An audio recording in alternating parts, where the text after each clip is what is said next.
রাঙা, চলো না আজকে দূরের পাহাড়ের দিকে যাই। ওখানে এক বিশাল জলাশয় আছে এবং অজস্র পাখি আছে।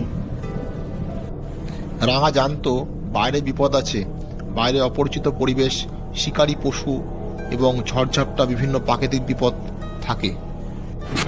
কিন্তু দোয়েল, আমরা তো এখানে ভালোই আছি। না না, আমি কোথাও যাব না। ভয় পেও না বন্ধু, যদি ভালো না লাগে তাহলে আবার ফিরে আসবো। জীবন তো একবারই পাওয়া যায়, একটু না ঘুরলে কেমন লাগে বলো বন্ধু? তুমি যদি এখন না যাও তাহলে পরে আর পারবে না, কারণ তোমার পরে বয়স হয়ে যাবে, পরে তুমি আর ঘুরতে পারবে না। শেষমেশ রাঙা রাজি হয়ে গেল। পরের দিন ভোরবেলা দুই বন্ধু রাঙা এবং দোয়েল বেরিয়ে পড়ল। অনেকক্ষণ উঠতে উঠতে তারা পাহাড়ের কাছে এক নদীর সামনে এসে পৌঁছায়।